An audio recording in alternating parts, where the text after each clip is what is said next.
Good morning, everyone. Good morning. My name is Kevin Bruin. I'm the Superintendent of the New York State Police, and I'd like to welcome Governor Hochul back for, I can't tell you how many times she's been here, but I know she was here when we stood up our multi-state gun initiative, our gun task force with partners from across the Northeast. And she's here today for the kickoff of our intrastate, or actually our second meeting of the Interstate Gun Group. The governor has made it plain to me that this is a top priority for the state police, to stop gun violence, to stop the illegal flow of guns. We've had tremendous success due to the support of the governor and the focus that the governor has provided us. We all know that guns move illegally across state borders. They move between communities, and they pose an ever-present and existential threat to our communities. Gun traffic investigations can be challenging, difficult, and require a lot of hardcore work, which is what's happening right now upstairs. Governor Hochul has been unwavering in her support of this agency and unwavering and focused on, from day one, on her efforts to get this problem to be solved right away. I'd like to welcome and introduce Governor Kathy Hochul. Thank you, Superintendent, for welcoming me back to the State Police Intelligence Center. I just attended a meeting of the New York State Gun Consortium at the center, a regular gathering of individuals who come together from all parts of our state, with the federal government involved, the special agent in charge of the FBI and ATF. We have the U.S. Attorney here. We also have local district attorneys. We have state police embedded with our friends in local government, local policing agencies such as the sheriffs, and as well as many town police departments as well. In light of what happened yesterday in Texas, you get to a point where you feel there are no words left. But those people deserve our words. So we will muster up the courage to just call out what we just experienced as a nation once again. The outrage, the disgust, the sick feeling in our stomachs.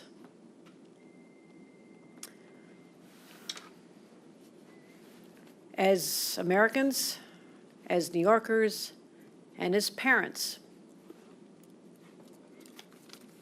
But we will never become immune to this or desensitized to it, because that is when we start losing the battle.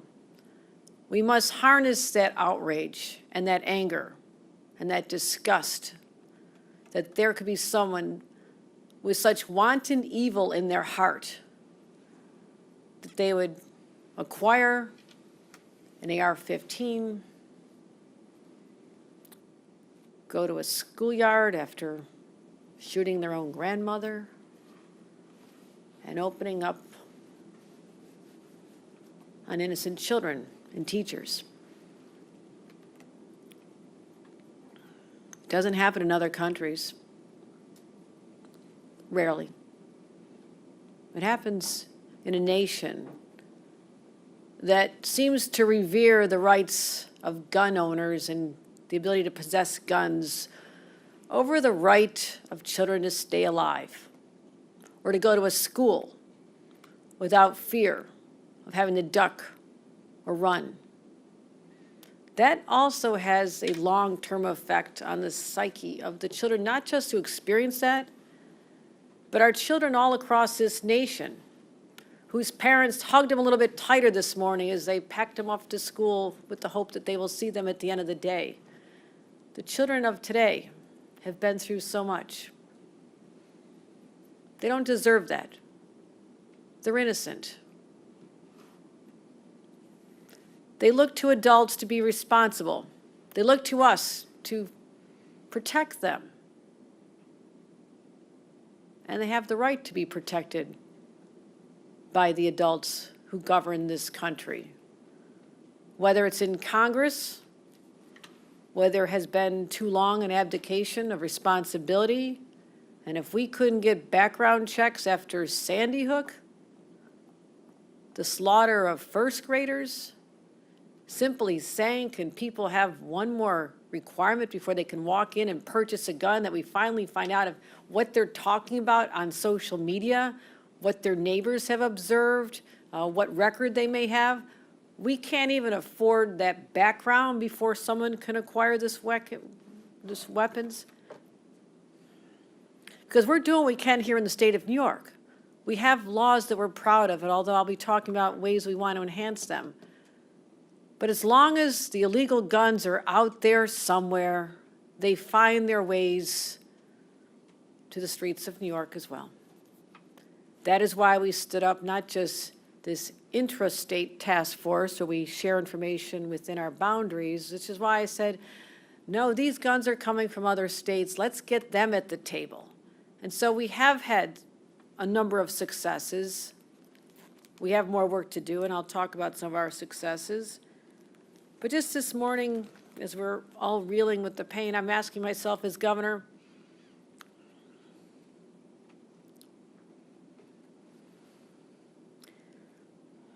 am I supposed to just leave all the flags at half-mast? They're still at half-mast from Buffalo. No, I don't want to. So we harness this anger. We talked about what we can do. We work with our legislative leaders, how we protect people. Because right now we are 500 feet from a preschool. We're 1,000 feet from Columbia High School. To protect everyone in the state, we convened an emergency meeting this morning of the state police. And I said, are we doing everything possible? And I said, I want state police patrols visiting our schools, doing daily check-ins every single day from today till the end of the school year. Because I want parents who have enough to worry about in their daily lives, the cost of gas at the pump, the cost of the groceries, maybe putting aside a little money for college tuition. they have enough to worry about. Let them know that the state police and their local law enforcement are going to be there to protect them, both uniformed and plainclothes officers. But let's talk about getting these weapons off our streets. I'm proud of the work our Interstate Task Force has already done to date. As a result of this intentional, aggressive approach, we are now seizing more than 60% more guns per month than we had in the past. That is a good dynamic, although it'd be nice to get to a point where we don't have the guns to seize, but at least we're getting them out of the hands of people who would do harm with them. We have over 513 firearms seized by the state police. Statewide, if you combine New York City and us, New York City, 2,000. Across elsewhere in the state, non-state police, 1,500. That's over 4,105 firearms seized just recently. We also took action against the ghost guns, as they're more properly called, privately made firearms. And as we finally now have banned them, I was proud to sign a law to make them illegal here in the state of New York. We are now seizing many, many of these guns as well. We've seized over 348 total statewide, 55 by our state police alone. And the number of those guns, they're just flowing in from Pennsylvania. And that is why our Interstate Gun Interdiction Task Force is finding ways to stop them at the borders, finding ways to identify what's going on at the gun shows where they're so readily available out of state. And we started over 300 gun tracing investigations, forwarding 55 leads to 22 states. That is the cooperation I wanted when I stood this up a few months ago. So we're going to continue doing that. We also are pushing legislation. I announced a bill that we need even more help on the information sharing piece. It sounds dry, but people always say after there's been a crime, even after 9/11, you got to connect the dots. You have to see who knew what when. Did they share it? Why didn't they share it? Is there a barrier to them sharing it? Well, I don't have any patience for barriers, my friends. I'm patient. I'm saying break down the barriers, share the information, and I want a law change that requires all New York State law enforcement agencies to report the recovery of any gun to our state agencies, state police clearinghouse, within 24 hours. Enter that into a National Crime Information Center, submit the information to the National Integrated Ballistic Information Network, and see if it's been used in past crimes. That'll help our efforts. We also, as I mentioned the other day, want to build change so we require micro-stamping on all semi-automatic pistols. What does that do? It creates a fingerprint on the bullets, an incredible tool to help our law enforcement share information when they identify bullets, guns that have been used in other crimes. And again, the other gun loophole I mentioned, where we had any other weapons. The manufacturers and the criminals are very clever at trying to evade our state laws, but I want to make sure that's done as well. But I have a question to ask.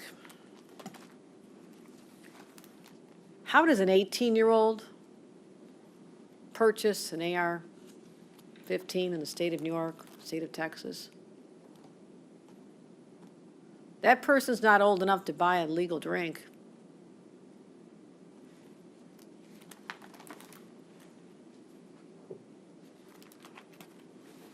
I want to work with the legislature to change that.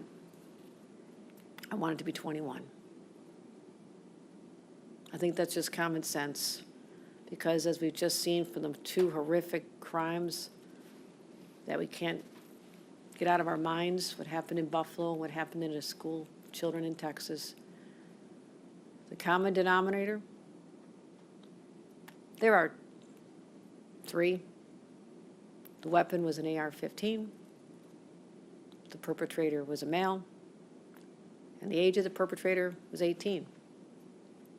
I don't want 18-year-olds to have guns. At least least not in the state of New York. So I'm happy to share our information about our work. We're going to continue focusing on this. There are just days left in the session, but I know, and I just had a meeting with the members of the Brooklyn delegation, there is a strong commitment. Our legislators want to work with me as the governor of the state to say, we can do more. We will do more.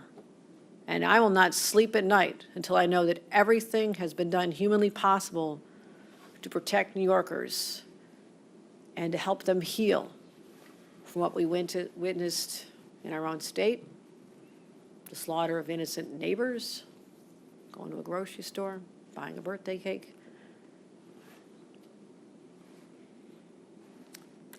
And a lot of little kids who aren't going to have a birthday. Any questions? Governor, can you clarify what you just said about the 21-year-olds? Do you want that only to apply to AR-15s or all guns? I want to work with the legislature to do something that is far more common sense than we have right now, at minimum, the AR-15s, but I'm going to take a look at everything. And on the issue of microstamping, I mean, that is an issue that's been around in Albany for a long time. California has had a lot of trouble with their law over the years since they implemented it in 2007. How do you avoid those issues in California? And do you have confidence that this is the year that microstamping gets done? We have just a few days left in the session. I hope that the legislature understands, why this is important. I'll work with them. We watched closely what happened in California. Sometimes when another state goes first, you can learn from mistakes and approaches.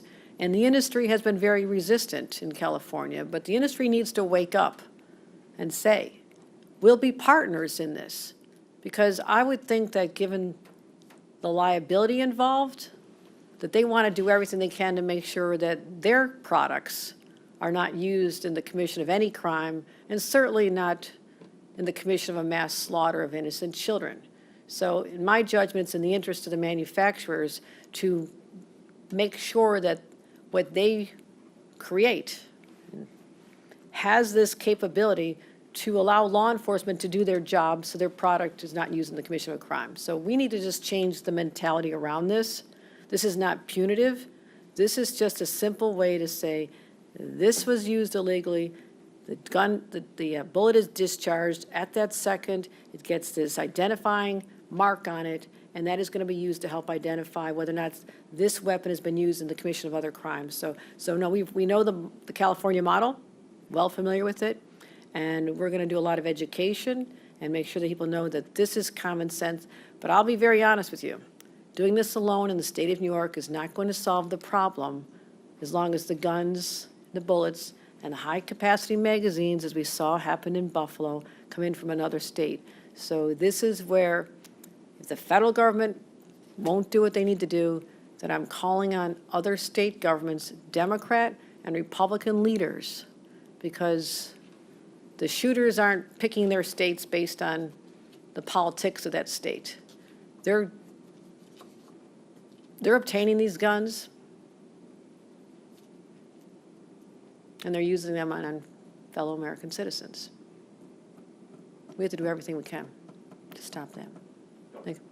Can you talk a little bit more about kind of the challenge that you're facing right now, not with the mass shootings on the one hand, but also you've got, say a situation like in the New York City subway where an individual was shot the other day by someone who recently turned themselves in, but they seem kind of interconnected, but also kind of parallel to a certain degree. You've got these mass shootings and these kind of random acts of violence as well on subways. And I want you to know, and I've spoken about this before, that I don't disconnect the mass shootings that get a lot of attention, everybody talks about for days, until people become immune and move on to the next topic, which I never will. This is seared in my heart, these stories. But the tension moves on. But in the meanwhile, every single day, there are people being shot with guns in the city of New York, and in Rochester, in Syracuse, in Buffalo. Those lives matter as much as the lives that are lost when there's a mass shooting. And we don't forget that. And so, as I mentioned to the meeting I had with the Brooklyn delegation this morning, I said we have to focus on the street crimes as well. And the subway has to be safe, not just feel safe, it has to be safer. So back in January, before we had had any of these subway shootings, I went to the subway with Mayor Adams and said, I will bring to bear all the resources of the state police to help you with your policing of the subways. The state runs the subways, the city of New York polices them, but it doesn't matter whose responsibility, we're all in this together. So yes, you're absolutely right that we need to restore the sense of sanity in the city of New York and other cities where people are getting their hands on these guns, obviously able to carry them, and this is what scares me the most about the Supreme Court changing the concealed carry laws, that it'll be easy, you can't stop someone who's walking around with a concealed weapon if they render the judgment that I'm afraid they may. And I'm not losing sight of all the different approaches to this, whether it's funding, record funding for the violence disruption programs, former gang members who go in and work with young people. We have to give people a different path and deal with the root causes. But also, you're absolutely right. Something that happens on a subway to an innocent person on his way to brunch, that also strikes fear in the hearts of people, and we have to overcome that. We absolutely have to overcome that. If the Supreme Court were to overturn that concealed carry law, would you consider calling a special session to address that? Yes. Yes, I would. We will have to figure out, and I know it took about 7 years to get to the Supreme Court in this case, I think it was. I'll do whatever I have to do to protect people of the state. Governor, a federal court has struck down a ban in California for the purchase of semi-automatic rifles for people under 21. What gives you confidence that a similar law on AR-15s could survive a court challenge in New York? And could you also elaborate on what daily check-ins by state police mean at schools? Is it every school? Is an officer physically going to the school? Sure. I can let the superintendent talk about that, but, I'm not going to let my fear of losing a court case to stop me from what I think is correct for New Yorkers and will protect them. Because you may get a good judge also that actually cares and has common sense. And would understand that these are not punitive measures. These are laws that, take into consideration the rights under the Second Amendment. We understand that. But don't tie our hands when it comes to our desire to stop the scourge of gun violence, whether it's in the streets of New York or in a grocery store in Buffalo. We have the right to protect people as well, and I'll make that argument in court any day of the week. Superintendent, can you describe what's going to happen with our, following our meeting this morning? So we are physically going to schools that are in our patrol area. We're also reaching out to schools and school administrators that aren't necessarily in our patrol area. We are not going to duplicate efforts. So if a city police department or a county sheriff is doing something, we'll move on to the next place so that resources will be applied appropriately. But we have other education, and we're pushing out, kind of reminding school administrators on school safety measures. And I'm not necessarily going to get into right here now, but we get it out to the school administrators, make sure that their staff are aware, and make sure that the school folks call police when they feel they need to, and before that there's a problem. I can't stress enough that the biggest challenge that we have in this state for fighting street crime or other events like this is when communities and police become separate. If the community trusts the police and the police in turn trust their own communities and cooperate, it is a force multiplier on an exponential basis in terms of effective justice and policing. So I've got to stress that as much as I can, that police agencies need to reach out and communities need to reach back out to the police, and we need to reestablish better relationships across the state, which the state police have done the past year. We've done that. What are your thoughts on making sure that school resource officers can get into every school? I don't necessarily take a position on school resource officers. Those are community-based decisions. But if that is the bridge that builds trust between a community and a police agency, I'm all for it. Let's Hey, Governor, Governor. I have a question about the Regents exam. We know that the Regents, they just canceled them because it could possibly trigger trauma for students. We reached out to your office and a spokesperson said the state education department is not under control of the executive chamber and they have not disclosed additional details. So what are your thoughts? Were you aware of that decision and what do you think? Do you agree with the decision? I was not aware. I found out when the public did, just further confirmation that State Education Department is not an executive agency. Not sure where that decision came from in the past, but they issued this. I'm not aware of the offending language that they were concerned about. I want our schools to get back to normal. I want people to be doing what they're supposed to be doing, but I have to defer to their judgment because I don't have the same information that they would have had. So, last question. Governor, do you think that the state has enough on its books, particularly for law enforcement, to deal with screening for extremism outside of an ERPO, where it's ultimately up to a judge? Do you think that law enforcement needs other tools or school counselors, whoever it is, to figure out extremism, racism, white supremacy? Yeah, absolutely. And that is why one of our other initiatives is to create the first ever domestic terrorism unit within the state police, where we're going to bring together experts to come together and put together an education campaign and to work with not just local law enforcement, but also with the schools and the people most likely to come in contact with individuals. Because the whole idea behind the red flag law is that you're asking people to make a judgment based on their own experiences of, what is being said that might make you think that that person could cause harm to themselves or others, and that's what's supposed to initiate the red flag law. But they don't have the training. How do they know? How do they know what information is out there? And that is incumbent upon the state, in my opinion, and that's why we're starting on this path to make sure that we provide those services. We also did mandate that, under executive order just a couple days ago, that the state police are required to act on their training and institute the red flag law when they think that someone who could do harm to themselves or others have access to guns.